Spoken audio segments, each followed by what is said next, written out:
কোরআনুল কারীমের মধ্যে আছে, নবীগণ মানুষকে যখন আল্লাহর দিকে ডাকতেন তখন ওনারা এটা বলতেন, ইন উরিদু ইল্লাল ইসলাহা মাস্তাতাতু। সমস্ত নবীগণ এটা বলতেন যে, হে আমার জাতি, দিবা নিশি তোমাদের আল্লাহর দিকে ডেকে আমার একটাই উদ্দেশ্য, আর কোনো উদ্দেশ্য নয়, শুধুই ইসলাহ, তোমাদের সংশোধন, তোমাদের জিন্দেগির পরিবর্তন, মাস্তাতাতু, আমার সাধ্যের সবটুকু দিয়ে। তাহলে প্রত্যেক নবী তার সাধ্যের সবটুকু দিয়ে চাইতেন উম্মতের পরিবর্তন, ইসলাহ, সংশোধন। হাদিসের মধ্যে আছে, আল্লাহর নবী সাল্লাল্লাহু আলাইহি ওয়াসাল্লাম সাহাবায়ে কেরামের কাছে বলছেন যে, সাহাবীরা, আমার এক এক উম্মতের প্রত্যেকটা ব্যক্তিকে জাহান্নাম থেকে বাঁচাইবার জন্য আমি রাসূলের ফিকিরটা এমন যে, ওয়া আনা আখিযুন বিহুজাজিকুম, আমি শেষ পর্যন্ত আমার উম্মতের কোমর ধরে, কোমরের মধ্যে পেঁচাইয়া ধইরাও আমি চেষ্টা করছি জাহান্নামের আগুন থেকে বাঁচাইতে। অর্থাৎ সহজ কথা হইল, মনে করেন কেউ যদি কারো হাতে ধরে ফেরাইতে চায় যে, ভাই এটা আগুন, তুই যাস না, তুই জ্বলে যাবি, তাইলে সে হয়তো হাত ছাড়াই দিছে, তাই না?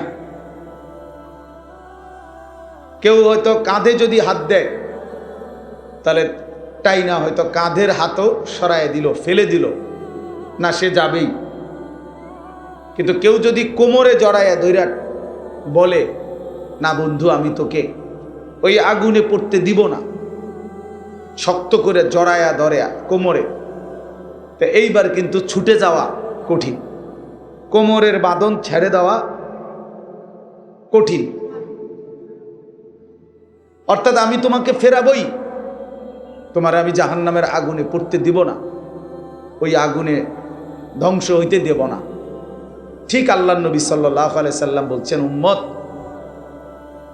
আমার দিল চায় যে আমি আমার উম্মতের প্রতিটা সদস্যকে কোমরে ধরে ধরে জাহান্নামের আগুন থেকে বাঁচাই।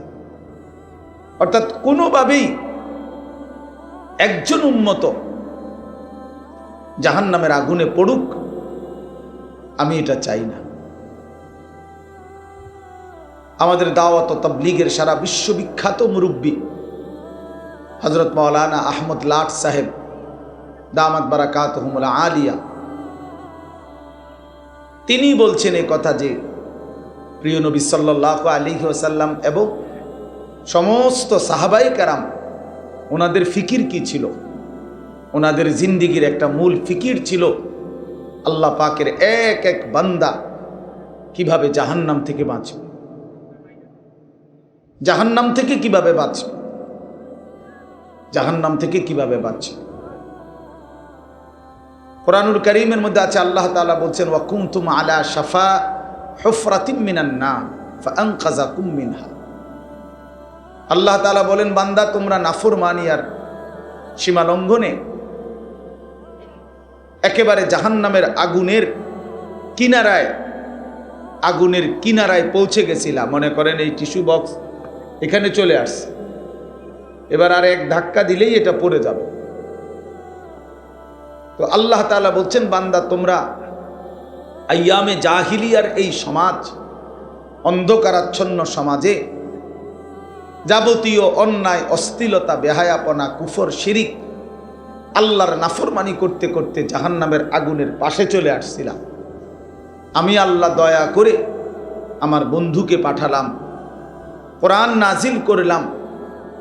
এই কোরআনের মাধ্যমে, আমার বন্ধুর মাধ্যমে আমি আল্লাহ তোমাদেরকে জাহান্নামের সেই কিনারা থেকে রক্ষা করে দিলাম, উদ্ধার করে দিলাম। এই জন্য দোস্ত, আমার বন্ধু, আমার ভাই, আমার ফিকির এটা হওয়া চাই, মূল ফিকির এটা। এই ইন্তেজাম, প্রতিটা ওয়াজ, প্রতিটা নসিহত, প্রতিটা মাহফিল, এর মূল মাকসাদ হওয়া কিভাবে আল্লাহ পাকের এক এক বান্দা জাহান্নাম থেকে বাঁচে। জাহান্নাম থেকে বাঁচবে। কোরআনুল কারীমের মধ্যে আছে, আল্লাহ তাআলা নিজে বলছেন, ফাআনদারতুকুম নারান তালাযযা। আল্লাহ নিজে বলছেন, বান্দা আমি আল্লাহ তোমাকে প্রজ্বলিত লেলিহান আগুনের শিখা জাহান্নামের আগুনের ভয় দেখাচ্ছি। আল্লাহ নিজে বলছে, আমি ভয় দেখাচ্ছি বান্দা, খামখেয়ালি করো না, খামখেয়ালি করো না। কোরআনুল কারীমে আল্লাহ বলছে, ফায়াউমা ইদিল লা ইউআযিবু আযাবাহু আহাদ ওয়া লা ইউসিকু ওয়াসাকাহু আহাদ। আল্লাহ তাআলা বলে, নাফরমান বান্দা মনে রেখো, হাসরের দিন আমি আল্লাহ তোমার এমন শাস্তি দেব, এমন আযাব দেব বান্দা, যেই আযাব জীবনে তোমাকে কেউ কোনোদিন দেয় নাই, যেই শাস্তি তুমি কোনোদিন কল্পনাও করতে পারো নাই। এর চাইতে কঠিনতর শাস্তি আমি আল্লাহ তোমাকে দেব। ওয়ালা ইউসিকু ওয়াসাকাহু আহাদ। আল্লাহ তাআলা বলে, বান্দা আমার ফেরেশতারা হাসরের ময়দানে তোমারে এমন বাধা বাঁধবে, এমন কঠিন শক্ত বাঁধন তোমার জগতে জীবনে কেউ বাঁধে নাই, বাঁধে নাই। অতএব আল্লাহ তাআলা নিজে জাহান্নামের ভয় দেখাইছে। রাসূলুল্লাহ সাল্লাল্লাহু আলাইহি ওয়াসাল্লাম নিজে জাহান্নামের ভয় দেখাইছে। অতএব এটা মামুলি বিষয় না বাপ। যেদিন প্রথম আল্লাহর নবী সাল্লাল্লাহু আলাইহি সাল্লাম নিজের জাতিকে প্রথম যেদিন আল্লাহর দিকে ডাকছেন, এক সাফা পাহাড়ের টিলার উপরে দাঁড়িয়ে, পাদদেশে দাঁড়িয়ে নবীজি তার বংশের লোকদেরকে ডাকছিলেন। এই প্রথম যেদিন কালেমার দাওয়াত দিছেন, সেদিনই নবীজি বলছেন, ইন্নী নাযীরুন লাকুম বাইনা ইয়াদাই আযাবুন শাদীদ। আল্লাহর নবী সাল্লাল্লাহু আলাইহি সাল্লাম বলছেন, হে আমার স্বজনরা, চাচারা, মামারা, হে আমার আত্মীয়, আপনারা বংশধরেরা, শুনেন, আমি আপনাদেরকে ভয় দেখাচ্ছি এক কঠিনতর আযাবের, এক ভীষণ আযাবের ভয় দেখাচ্ছি। এই সেদিন থেকে কথা শুরু করছে। কোরআনুল কারীমের মধ্যে আছে, আল্লাহ তাআলা বলছেন, নবীজি কম্বল গায়ে দিয়ে শুইছে। আল্লাহ বলছে, বন্ধু শুয়ে গেলেন, কম্বল গায়ে দিয়ে শুইলেন বন্ধু। আমার কোটি কোটি বান্দা আল্লাহ চিনে না, আখিরাত চিনে না, বন্দেগী চিনে না, গোলামি চিনে না, অন্ধকারের এক জিন্দেগিতে কাটাচ্ছে, নাফরমানির এক জীবনে হাবুডুবু খাইতেছে। কুম ফাআনজির, কোরআন শরীফে আছে, আল্লাহ বলছে কুম, আরে দোস্ত ছাড়েন কম্বল, বিছানা ছাড়েন বন্ধু, কুম দাঁড়ান, আপনি ওঠেন, ফাআনজির, আমার বান্দাদেরকে ভয় দেখান, জাহান্নামের ভয় দেখান, কবরের ভয় দেখান। আল্লাহ বলছেন, সেই যে নবী উঠলেন, সেই যে নবী দাঁড়াইলেন, সেই যে নবী দুয়ারে দুয়ারে কালেমার ফেরি করলেন, উম্মতকে ফেরাইবার চেষ্টা করলেন, আর থামলেন না। 23টা বছর পরে আল্লাহর কাছেই ফিরে গেলেন। আর এই 23 বছর লাগাতার দাঁড়ে দাঁড়ে, দুয়ারে দুয়ারে, সর্বত্র আল্লাহর দ্বীনের কথা বলছেন।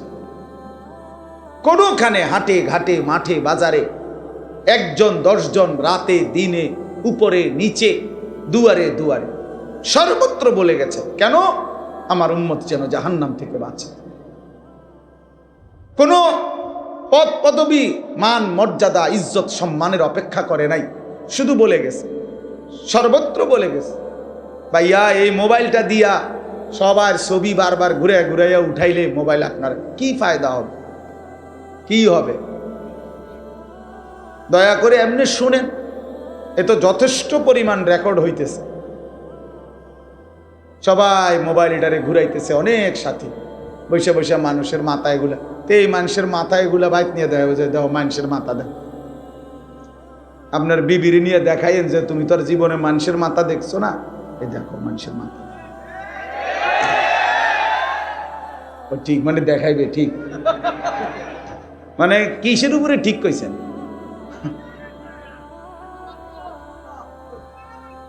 এই জন্য বললাম, নবী সাল্লাল্লাহু আলাইহি ওয়াসাল্লাম দুয়ারে দুয়ারে ঘুরলেন, দুয়ারে দুয়ারে, দুয়ারে দুয়ারে, পাথরের আঘাত সয়েও কালেমার দাওয়াত দিছেন। আবু জাহেল, আবু লাহাব খানায় কাবার সীমানা থেকে ধাক্কা দিয়ে আল্লাহ নবী সাল্লাল্লাহু আলাইহি সাল্লামকে বের করে দিছে, তবুও তিনি কালেমার দাওয়াত দিছেন। মানুষকে ফিরাইবার চেষ্টা করছেন।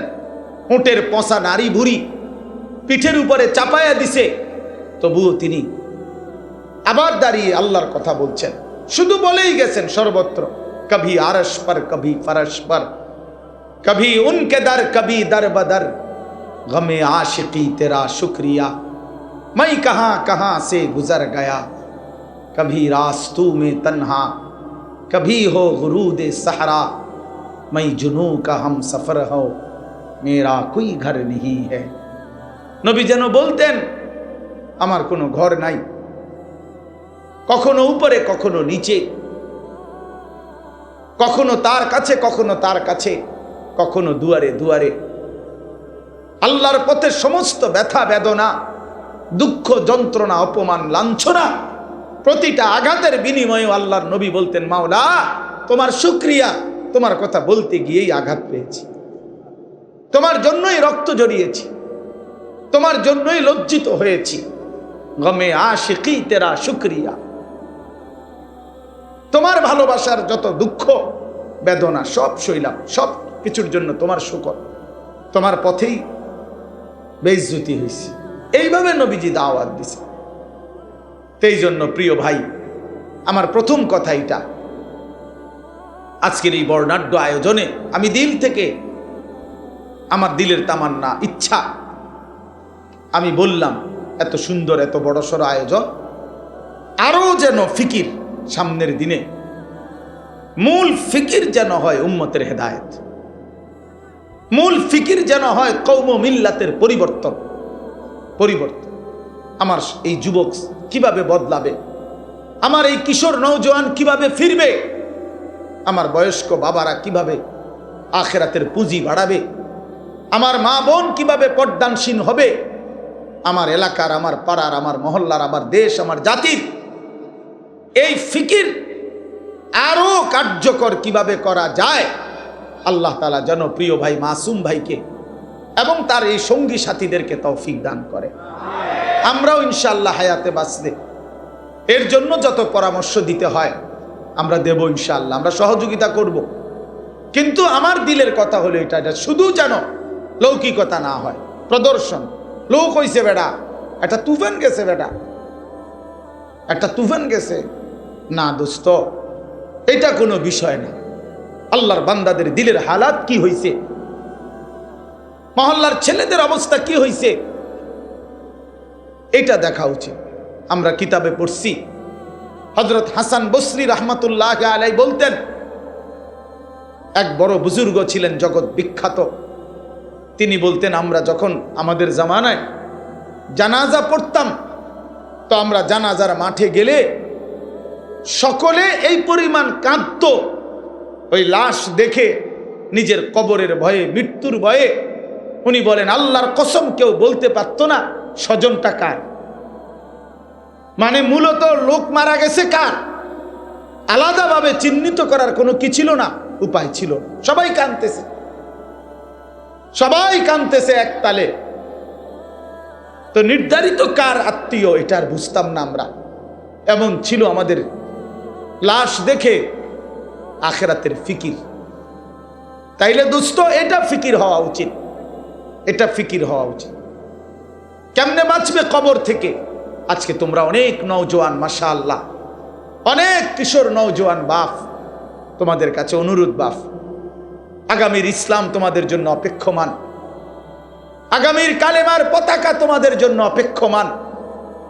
সারা পৃথিবীতে আল্লাহর কসম, এটা বর্তমান সময়ের এটাই বিশ্লেষণ যে আগামীর পৃথিবী ইসলামের পৃথিবী, আগামীর পৃথিবী কোরআনের পৃথিবী। সারা পৃথিবীতে আলহামদুলিল্লাহ মজলুমের বিজয় হচ্ছে, জালেমের পরাজয় হচ্ছে। জালেম শুধু পরাজিত না, যেখানেই জালেম হেরে যায় ওইখানেই জালেম ভাগ্যা যায়, ভাগ্যা যায়, জাগাত থাকে না, ভাগ্যা যায়, পলায়া যায়। হ্যাঁ, শুধু বাংলাদেশের জালেম পলাইছে, 5ই আগস্ট শুধু এটা না, বরং সিরিয়ার জালেমও 8ই ডিসেম্বর বাশার আল আসাদ নামের জালেমও পলাইছে। হ্যাঁ হ্যাঁ, এর আগে তিউনিসিয়ার জালেম পলাইছিল, আফগানিস্তানও এক জালেম এই তালেবানের আগে ওরা পলাইছে। বারবার যেখানে জালেম হেরে যায় সেখানে পলায়া যায়। মজলুমের পতাকা ওড়ে, ইমানদারের পতাকা ওড়ে। অতএব নওজোয়ান ভাই আমার, বন্ধু আমার, মনে রাখো দোস্ত, মোবাইলের মাধ্যমে জীবনের শেষ সুখ তালাশ কইরো না, মোবাইলের মধ্যেই জীবন শেষ করে দিও না বন্ধু। এই নারী, এই ছবি, এই অশ্লীল দৃশ্য, এই মাতলামির এই জিন্দেগি। প্রিয় নওজোয়ান, তোমরা মুসলমান, একটা চুলের ফ্যাশনের উপরে জীবন শেষ করো না, একটা জামার ডিজাইনের উপরে জীবন শেষ করে দিও না, একটা প্যান্টের ডিজাইনের জন্য জিন্দেগি শেষ করে দিও না, একটা মেয়ের জন্য জীবনের 5টা বছর নষ্ট করে দিও না। আমার বন্ধু, নষ্ট করো না তুমি। তোমার দ্বারা অনেক স্বপ্ন আছে, তোমার নিয়ে অনেক সম্ভাবনা আছে, তোমার নিয়ে অনেক স্বপ্ন আছে। আগামীর পৃথিবীতে তুমি কালেমার পতাকা উড়াবা, আগামীর পৃথিবীতে তুমি ইসলামের পতাকা উড়াবা। আল্লাহর নবীর এমন সাহাবী ছিল, ইসলামের ইতিহাসে এমন মুজাহিদ ছিল, যাদের স্ত্রীরা তাদের বাসর রাতের কোরবানি করে স্বামীরে প্রথম রাতেই মাথায় পাগড়ি বেঁধে যুদ্ধের ময়দানে ছেড়ে দিয়েছে, বলেছে স্বামী যাও, আল্লাহর জন্য জান দাও, আর হাসরের ময়দানে তোমার সাথে দেখা হবে, যাও। অতএব দোস্ত আমার, এক নারীর জন্য তুমি না, এক ছবির জন্য তুমি না, এক অশ্লীল দৃশ্যে তুমি হেরে যেও না, হাইরা যাও না। আমি অনুরোধ করছি, আমার 17 বছরের নওজোয়ান, ইসলামের ইতিহাসে 17 বছরের নওজোয়ান মোহাম্মদ ইবনে কাসেম রাহমাতুল্লাহ আলাই, এই হিন্দুস্তান বিজয়ের মহানায়ক মোহাম্মদ ইবনে কাসেম, উনি 17 বছরের টকবগে যুবক ছিলেন। আরব থেকে সাগর পাড়ি দিয়ে এসে সিন্ধু প্রদেশ ভারতের রাজা দাহিরকে পরাজিত করে তিনি কালেমার পতাকা উড়িয়েছেন। সুলতান ইখতিয়ার উদ্দিন মোহাম্মদ বিন বখতিয়ার খিলজি রহমতুল্লাহ আলাই মাত্র 17 জন যোদ্ধা নিয়ে আমার এই বাংলা মুলুক, তিনি হিন্দু রাজা লক্ষণ সেনকে পরাজিত করে কালেমার পতাকা উড়াইছিলেন। হ্যাঁ, অতএব দিল্লির লাল কেল্লা মুসলমানদের, দিল্লি মুসলমানদের, ইন্ডিয়া মুসলমানদের, গোটা হিন্দুস্তান মুসলমানদের বেটা। অতএব আমি নওজোয়ান বললাম, আমার অনুরোধ বন্ধু, স্বপ্ন দেখো বড়, কল্পনা করো বড়, আগামীর পৃথিবীতে ইমাম মাহদির পক্ষে লড়বা, কালেমার পতাকা উড়াবা, বাংলার জমিনেও কালেমার পতাকা উড়াবা ইনশাআল্লাহ। রাজি তো নওজোয়ান? নওজোয়ান রাজি কিনা বলো তো? 30-এর নিচে যারা, তারা দাঁড়াও, বলো দাঁড়াও নওজোয়ান, দাঁড়াও নওজোয়ান, দাঁড়াও নওজোয়ান, জাগো নওজোয়ান, হিম্মত করো নওজোয়ান, আগে বাড়ো নওজোয়ান, বলো আল্লাহু আকবার।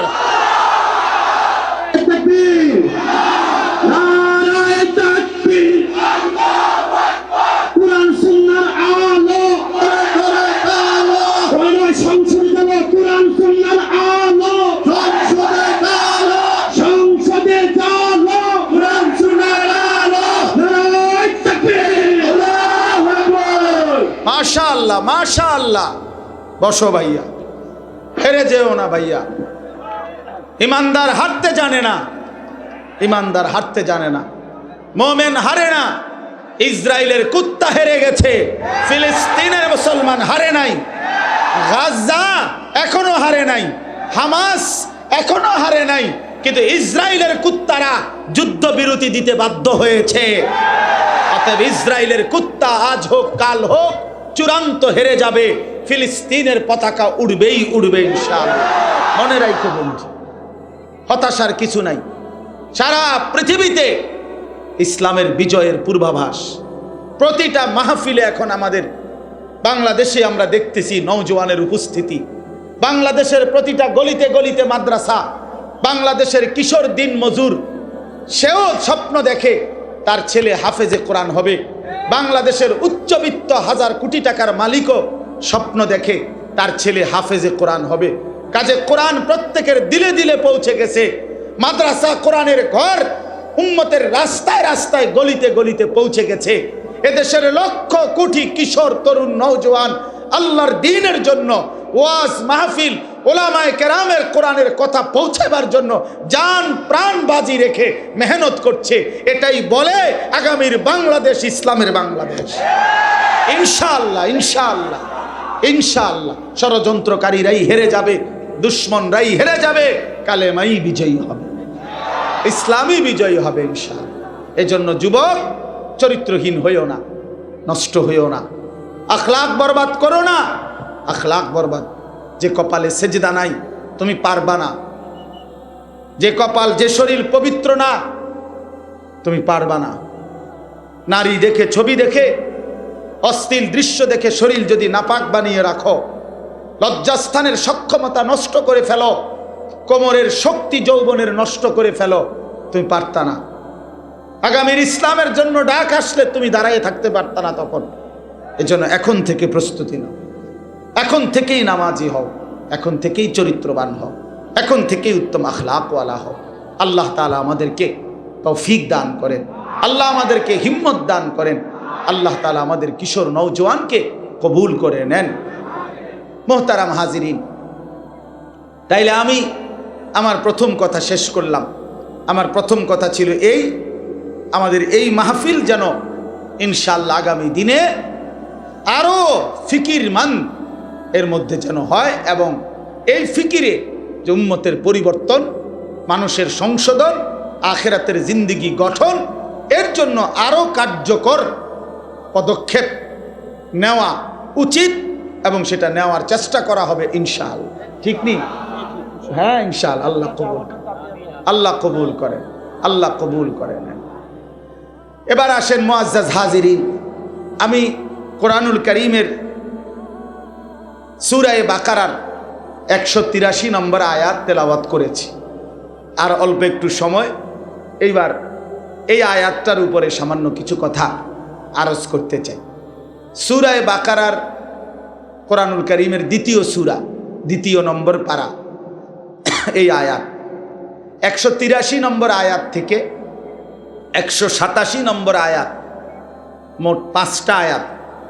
এই 5টি আয়াতের মূল বক্তব্য হলো মাহে রমজান, রমজান এবং রোজা এই সম্পর্কিত কোরআনের দিক নির্দেশনামূলক বক্তব্য।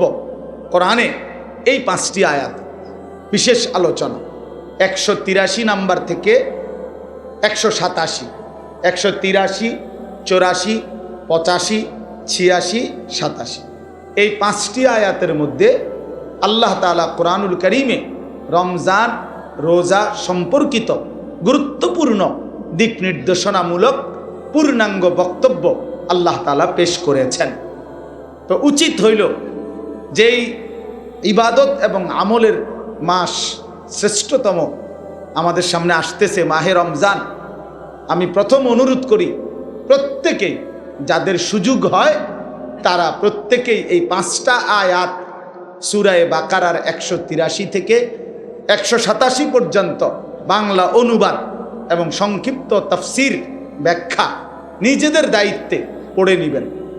একটা ভালো তাফসির থেকে, তাফসিরে মাআরিফুল কোরআন, মুফতি শফি রহমতুল্লাহ আলাইহির এই তাফসির অ্যাভেলেবেল পাওয়া যায়।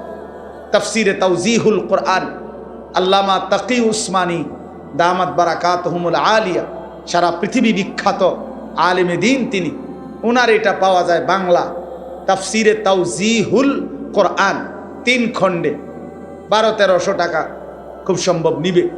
তো এটা কিনে এই 5টি আয়াতের সংক্ষিপ্ত তাফসির ব্যাখ্যা পড়লে এটা দিলের মধ্যে আসবে যে আমার আল্লাহ আমার কাছে রোজা উপলক্ষে, রমজান উপলক্ষে আসলে কি চাচ্ছেন। টেলিভিশনের সিদ্ধান্ত দেওয়া হবে না, ওই অমুক নেতা তমুক মন্ত্রী ওরা কি বলছে এগুলো খাদ্যদ্রব্য নিয়ন্ত্রণে রাখবেন, তারপরে দিয়ে এটা ভ্যাট কমাবেন, ওই কমাবেন, সেই কমাবেন, এত কথার তো না। মূল বক্তব্য হইল আল্লাহ তাআলা কি বলছে। এই 5টা আয়াতের শুরুতে আল্লাহ কথা শুরুই করছে ইয়া আইয়ুহাল্লাযীনা আমানু, 183 নম্বর আয়াত, হে ঈমানদারগণ। অতএব এ কথা স্পষ্ট আল্লাহ আমারে বলছে। কাকে বলছে? আমাকে। আমি মুমিন, আমি মুসলমান, আমি ঈমানদার, আমাকেই আল্লাহ বলছে। অতএব আমার আল্লাহ আমাকে যা বলছেন এটাই আমার জন্য যথার্থ, এটাই আমার জন্য যথেষ্ট, এটাই আমার জন্য পূর্ণাঙ্গ। এই জন্য মুসলমান হিসাবে, মুমিন হিসাবে আমাদের এটা জানা উচিত। এই জন্য আমি প্রথম আয়াতটা বলে শুরু করে দিতে চাই।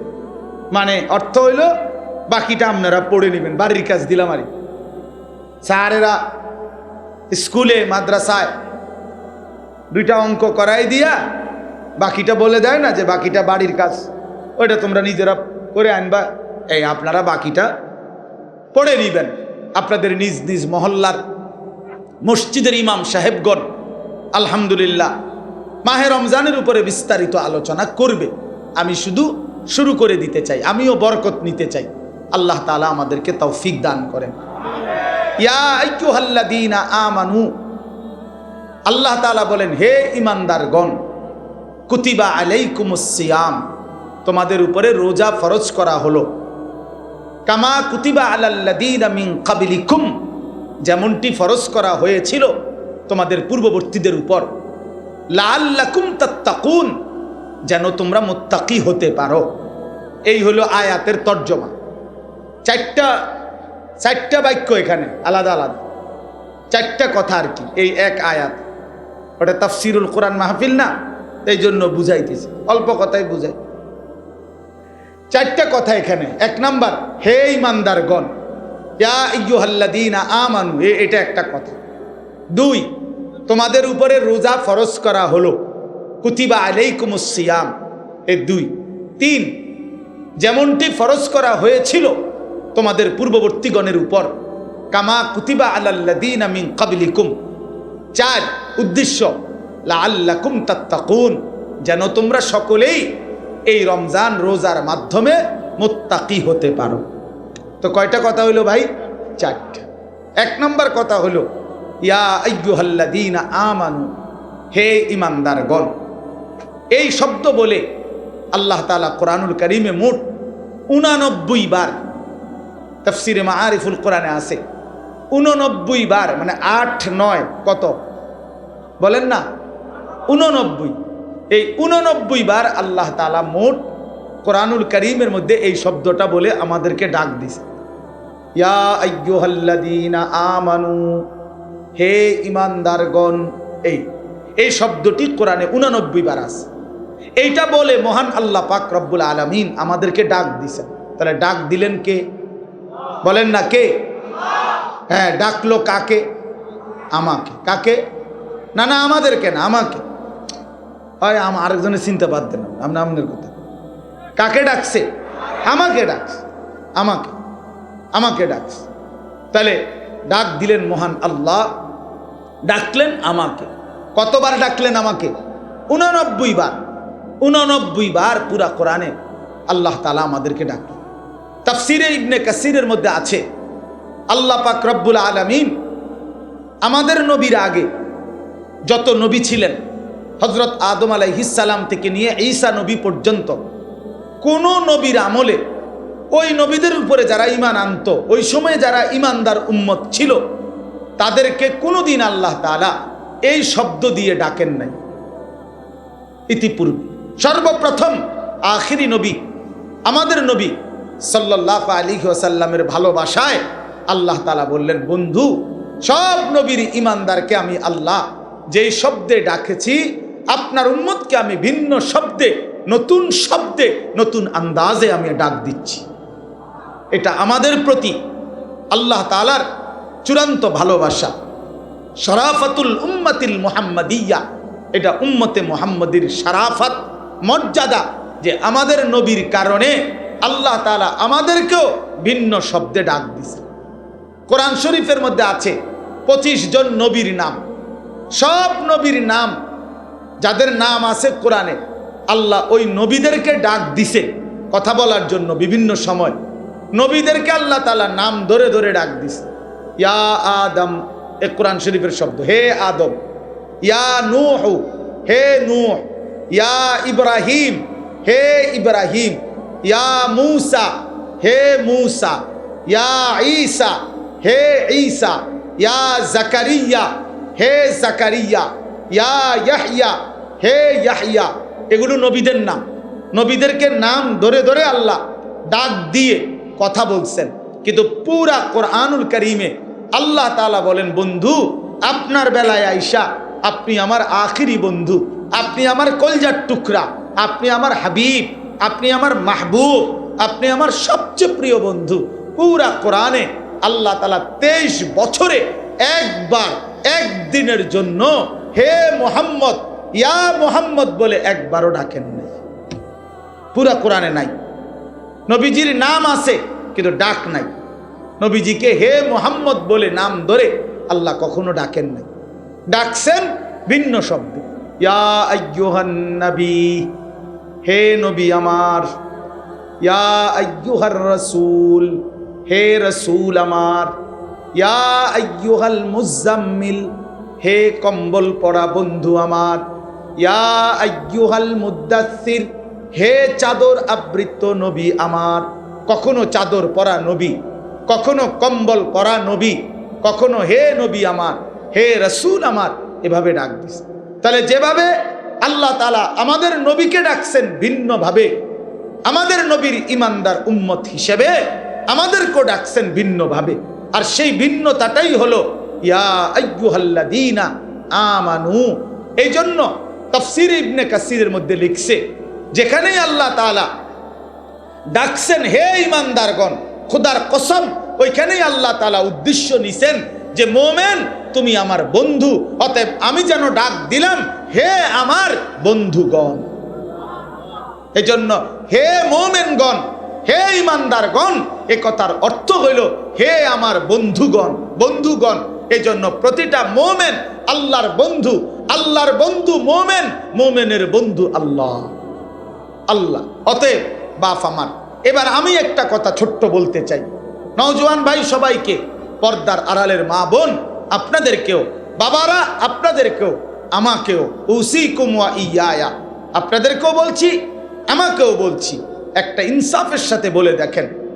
শব্দটা বলে নতুনভাবে আল্লাহ আমাদেরকে ভালোবাসা দিয়ে ভিন্ন শব্দে ডাকছেন, আমাদের নবীর ভালোবাসা দিয়ে ডাকছেন 89 বার আল্লাহ কোরআনে 23 বছরে আমাদেরকে ডেকেছেন হে ইমানদার বলে বলে, আমাদেরকে আল্লাহর হুকুম মানতে বলছেন হে ইমানদার বলে বলে। আল্লাহ তাআলা আমাদেরকে গুনাহ ছেড়ে দিতে বলছেন। এবার ইনসাফের সাথে একটা বার বলেন যে আল্লাহ পাক 89 বার বললেন, মহব্বত করে বললেন, নতুন শব্দে বললেন, ভালোবাসার সবটুকু দিয়ে বন্ধু বানিয়ে ডাক দিলেন।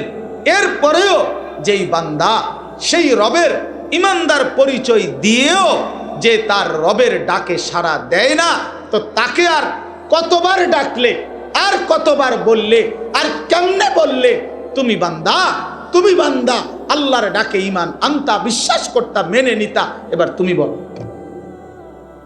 আমি জানতে চাই নওজোয়ান, তোমরা যারা নামাজ পড়ো না, তোমরা যারা 5 ওয়াক্ত নামাজ পড়ো না, তোমরা যারা খোদার 365 দিনে এক বছরে কোনো দিন ফজরের নামাজ পড়ো নাই, এই নওজোয়ান, তোর মাওলা, তোর আল্লাহ তোরে আর কতবার ডাকলে তুমি সেজদা দিতা?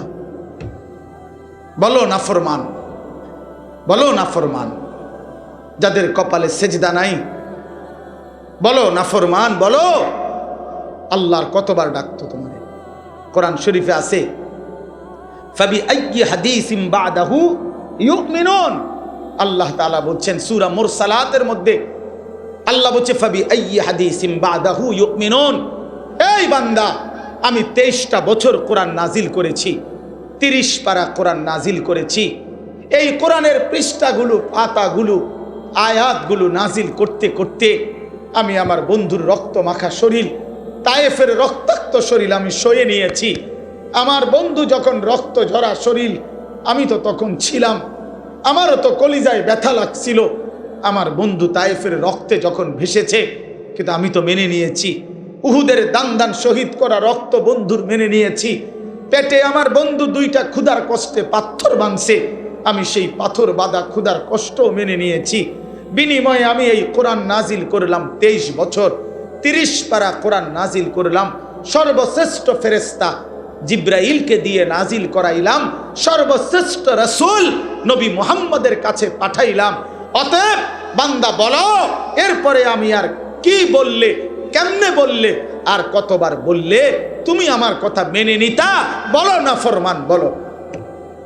ওই বেহায়া নারীকে বলেন, ওই বেপর্দা নারীকে বলেন, যেই কন্যা, যেই মেয়ে, যেই মা, যেই বোন গত 20 বছর ধরে, গত 15 বছর ধরে, গত 10 বছর ধরে বেপর্দার জিন্দেগি চলতেছে।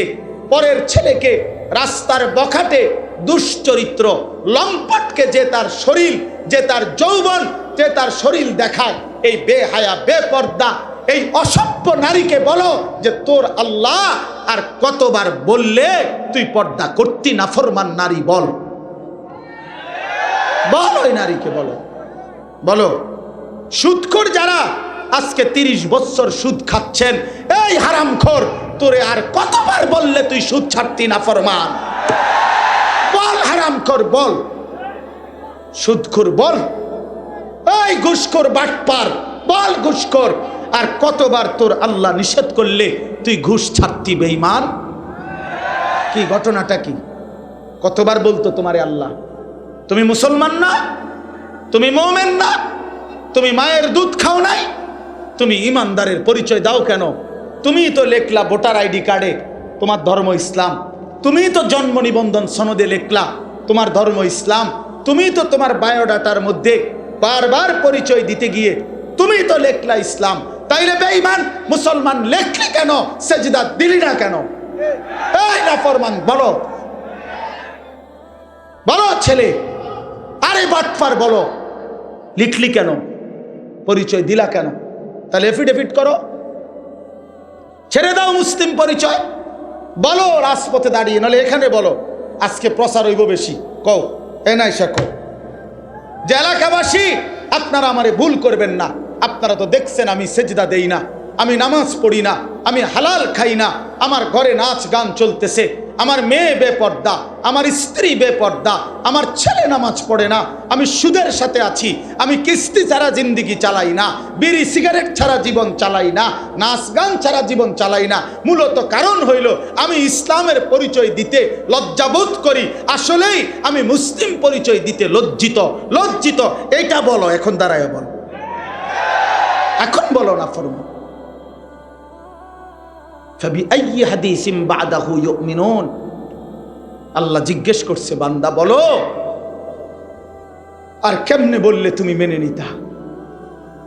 নবী জিজ্ঞেস করবে, দোস্ত আমি বন্ধু ফেরিওয়ালা, খুব সুন্দর নিয়ম মাফিক ওয়াজ করতে আমি জানি না,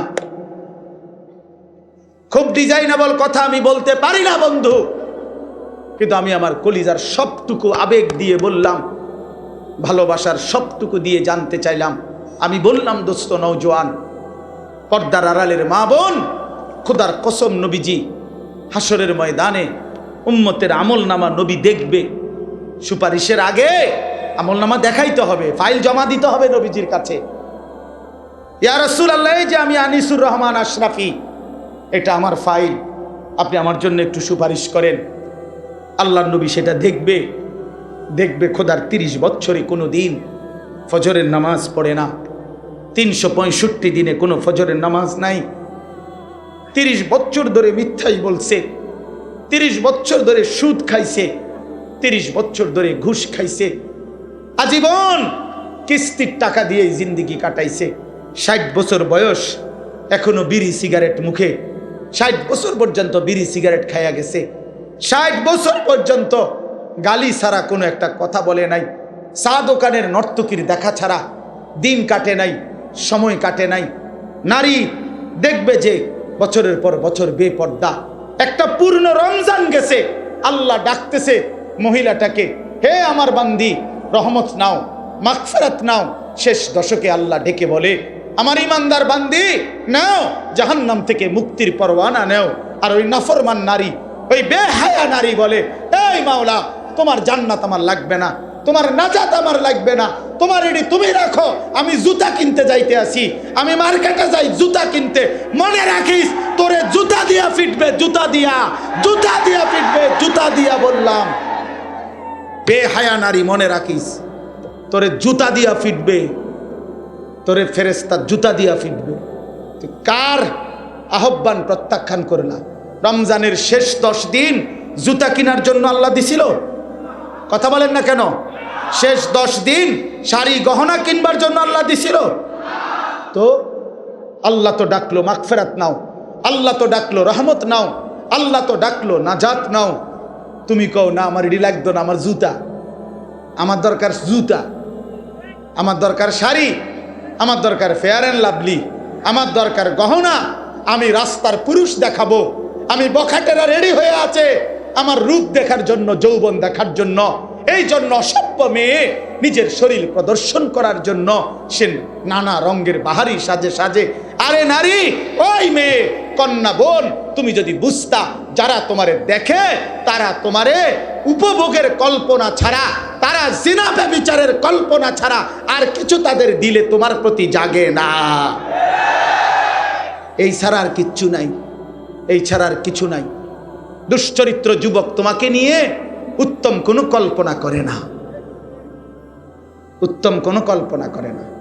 অতএব দয়া করে বন্ধু বলেন, নবীজি যখন দেখবে নামাজ নাই, রোজা নাই, জিকির নাই, তিলাওয়াত নাই, ফজরের নামাজ নাই, হালাল উপার্জনের কোনো খবর নাই, ঘরে টেলিভিশন, নাচ গান চলছে তো চলছে, চলছে তো চলছে, আল্লাহর কসম বন্ধু নবীজি সাল্লাল্লাহু আলাইহি সাল্লাম চোখের পানি ফেলে দিবে আর হাসরের ময়দানে উম্মতকে বলবে, উম্মত আমি সেই নবী, 23 বছর যেই নবী তোমাদের জন্য সারা রাতও আমি এশার নামাজের পরে দাঁড়িয়ে ফজরের আজান পর্যন্ত আমি চোখের পানি ফেলে তোমাদের জন্য আমি আল্লাহর কাছে মাগফিরাতের দোয়া করছিলাম। আমি সারা রাত কাঁদছি উম্মত, আমি পেটে 2টা পাথর বাঁধছি ক্ষুধার কষ্টে, আমি তায়েফের রক্তে আমার শরীর এই পরিমাণ রক্ত ঝরছে, আমার পায়ের জুতা পায়ের তালুর সাথে জমাট বাইধা আমার জুতা খুলতে পারছিলাম না। আমি উহুদের দান করা শহীদ হয়ে রক্ত ঝরিয়ে উহুদের ময়দানে পড়েছিলাম, বিনিময়ে এই আমল নামা, আমার 23 বছরের মেহনতের এই বিনিময়। উম্মত আমি এই জন্য রক্ত ঝরাইলাম। বলো না বাপ, এই বাপ বলো, কি বলবা তুমি তখন? নবী যখন বলবে, উম্মত কেমনে পারলা তুমি আমার 23 বছরের চোখের পানিকে এভাবে ফিরাই দিলা, আমার তায়েফের রক্ত এভাবে ফিরাই দিলা, আমার পেটে পাথর বাঁধা ক্ষুধার কষ্ট এভাবে ভুলে গেলা, এটা কি আমল নামা নিয়ে আসছো? আরে মিয়া, কোনো বাবা যদি তার গ্রামের জায়গা জমি ভিটা মাটি বেচা 6 বছর লাগাইয়া ছেলেটারে যদি ইউনিভার্সিটিতে পড়ায়, এই ছেলেটার ইউনিভার্সিটির খরচ দিতে গিয়ে বাবা জমিটা বিক্রি করে ফেলছে, ভিটাটা বিক্রি করে ফেলছে, 3 বেলা না খাইয়া 10 বেলা না খাইয়া বুকে বাইন্দা সন্তানরে টাকাগুলো দিছে। 6 বছর পরে যদি রেজাল্ট আসে ছেলেটা ফেল, ফলাফল যদি আসে ফেল করছে, এই বাপ কি পরিমাণ কাঁদবে বলো ভাইয়া? এই বাপ কি পরিমাণ কাঁদবে? সে চিৎকার করে গড়াগড়ি খাইয়া বলবে, আমার সন্তান তুই জানোস না তোর এক একটা টাকার জন্য আমার কি পরিমাণ ঘাম ঝরাইতে হয়েছে মাঠে, আমি ভিটা বেচা ফেলছি, আমি গরু বেচা ফেলছি, আমি সব বিক্রি করে আমি তোরে এতগুলো টাকা জমাইয়া তোরে দিলাম, বিনিময়ে এই ফলাফল। কাঁদবে কি না বলেন? তো নবী বলবে না, এটা উম্মত আমি 23টা বছরের চোখের পানির বিনিময়ে এই, আমার তায়েফের রক্তের বিনিময়ে এই। হ্যাঁ বলো ভাইয়া বলো, বলেন বাপ, যারা 60 বছর বয়স হয়েছে এখনো বিড়ি সিগারেট ছাড়তে পারলেন না, কখন ছাড়বেন? যাদের বয়স হয়ে গেছে 60 বছর এখনো গালিগালাজ ছাড়া কথা বলতে পারেন না, কখন ছাড়বেন? এখনো সময় হয় নাই? মরতেন না? কবরে যাইতেন না? আলা ইয়াযুন্নু উলাইকা আন্নাহুম মাবউসুন। আল্লাহ কোরআনে বলছে, আলা ইয়াযুন্নু উলাইকা আন্নাহুম মাবউসুন। এই নাফরমান, এমন করছো কেন বান্দা? তুমি কি হাসরের ময়দানে উঠবা না? আল্লাহ জিজ্ঞেস করছে, আল্লাহ নিজে বলছে বন্ধু, আরে বান্দা এরম করস কা? এত মিথ্যা, এত চুরি, এত ডাকাতি, এত জিনা, এত বেবিচার, এত মদ, এত জুয়া, এত নারী, এত ছবি, এত উলঙ্গ দৃশ্য দেখছস কেন বান্দা? তুই কি হাসরের ময়দানে উঠবি না বান্দা? তুই কেমনে আমারে দেখাইবি? তুই আমি আল্লাহর সামনে কেমনে দাঁড়াইবি বান্দা? ফাকাইফা তাত্তাকুনা ইন কাফারতুম ইয়াওমান ইয়াজালুল বিলদানা শিবা। রব্বে করিম আল্লাহ বলে, বান্দা দিবানিশি যে আমি আল্লাহর নাফরমানি করছো বান্দা। আল্লাহ বলে, বান্দা আমি জানতে চাই বান্দা, এই যে দিবানিশি নাফরমানি করছো, ওই হাসরের দিন তুমি কেমনে বাঁচবা বান্দা? এই হাসরের দিন জানো নাকি বান্দা? একদিনেই তো দুঃখ, কষ্ট, যন্ত্রণা আর আযাবে। হাসরের একদিনেই কোলের বাচ্চা বুড়া হয়ে যাবে, বুড়া হয়ে যাবে। ফাকাইফা তাত্তাকুনা ইন কাফারতুম ইয়াওমান ইয়াজালুল বিলদানা শিবা। একদিনেই কোলের বাচ্চা বুড়া হয়ে যাবে। মানুষ বলে না যে এই একটা 15 দিনের এই যন্ত্রণায় আমার চুলটা পাইকা গেছে, বলে কি না বলে? এই 3 মাসের বেদনায় আমার চুল পাইকা গেছে। রব্বে করিম বলে, আখিরাতের একদিনের যন্ত্রণায় কোলের বাচ্চা বুড়া হয়ে যাবে। অতএব বন্ধু আমার, আমি এই এক শব্দ মনে করাইলাম, একটা শব্দই মনে করাইলাম, ইয়া আইয়ুহাল্লাযীনা আমানু, হে ঈমানদার, হে ঈমানদার। এটা আল্লাহ তাআলার বহুতই মহব্বতের শব্দ, বহুতই মহব্বতের শব্দ। অতএব মা বোন, আমরা শুনেছি অনেক মা বোন বয়ান শুনতে আসছেন, এই জন্য বললাম, এই জন্য বললাম মায়েরা, আমি যদি আপনাদের সন্তানের বয়সী হই, আমি আপনার ছেলে বললাম, কোন বোন আমি তোমার ভাই, আমি তোমারে বললাম বোন, তুমি রমজান মাস বোন আমার, আল্লাহর দোহাই, রমজান আল্লাহর দেওয়া। রমজানে আল্লাহ বলছে, বান্দা এটা আমি আমার সিজন, আল্লাহরও সিজন। এটা কিসের সিজন? আল্লাহ বলে, বান্দা এই মাসে না আমি আমার বেশি বান্দারে জাহান্নাম থেকে মুক্তি দেব, এই মাসে আমি জান্নাতি দেব আমার কোটি কোটি বান্দাকে। এই জন্য এই মাসটাকে আমি আলাদাভাবে ইবাদত দিয়া সাজাইছি। সিজনে ব্যবসায়ী অতিরিক্ত মাল উঠায়, অতিরিক্ত মাল উঠায়। কাপড় ব্যবসায়ী এখন আরো 40 লাখ টাকার মাল উঠাইছে, কারণ তার এখন সিজন। আল্লাহ তাআলা বলে, রমজান আমার বান্দাকে মাফ করার সিজন, জাহান্নাম থেকে মুক্তি দেওয়ার সিজন, জান্নাত দেওয়ার সিজন। এই জন্য আমি আল্লাহ রমজানে আরো অতিরিক্ত ইবাদত উঠাইলাম। গত 11 মাসের ইবাদত তো ছিলই, নতুন করে 1 মাসের রোজা নতুন ইবাদত দিলাম। ইফতার এটাও ইবাদত, সাহারি এটাও ইবাদত, 20 রাকাত তারাবি এটাও ইবাদত, শেষ দশকের এতেকাফ এটাও ইবাদত, শেষ দশকের বেজর রাত্রির সবে কদরের তালাশ এগুলো এটাও ইবাদত। আল্লাহ বলে, বান্দা অতিরিক্ত আরো ইবাদত দিয়ে রমজানটাকে ইবাদত দিয়ে সাজাইলাম, কোরআন দিয়ে সাজাইলাম, সেজদা দিয়ে সাজাইলাম।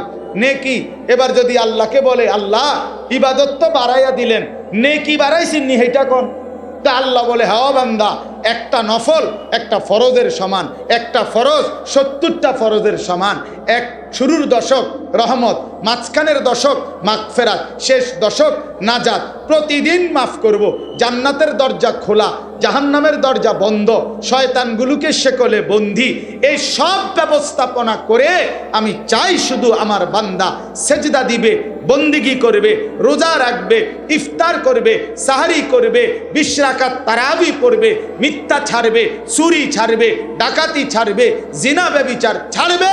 আর পুরা রমজান প্রতিদিন আমার বান্দা শুধু জান্নাতেই ঢুকবে, জান্নাতেই ঢুকবে, জান্নাতেই ঢুকবে। লাআল্লাকুম তাত্তাকুন। এজন্য আল্লাহ বলছে, আমি 1 মাসেই কুতিবা আলাইকুমুস সিয়াম কামা কুতিবা আলাল্লাযীনা মিন ক্বাবলিকুম, আমি আল্লাহ পূর্ববর্তী ইমানদার উম্মতের মতো তোমাদের উপরে রোজা ফরজ করলাম, কষ্ট দেওয়ার জন্য না, ভোকে কষ্ট দেওয়া তোমাদেরকে নয়, বরং আমি আল্লাহ লাআল্লাকুম তাত্তাকুন, মুত্তাকি বানানোর জন্য। মুত্তাকি মানেই জান্নাতি, জান্নাতি মানেই মুত্তাকি। অতএব এক রমজানে আল্লাহ আমাদেরকে জান্নাতি বানাবেন, এই আশায় আল্লাহ আমাদের উপরে রমজান রোজা ফরজ করেছেন। অতএব শেষ কথা আমার, বলেন যে ইনশাআল্লাহ আমরা রমজানকে কদর করব। বলেন ইনশাআল্লাহ, বলেন ইনশাআল্লাহ। রমজানকে কদর করেন, রমজানকে কদর করেন।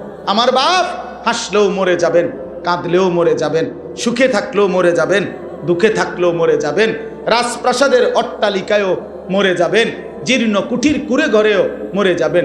বন্ধু, কাজে আখেরাত ভুইলেন না, কবর ভুইলেন না।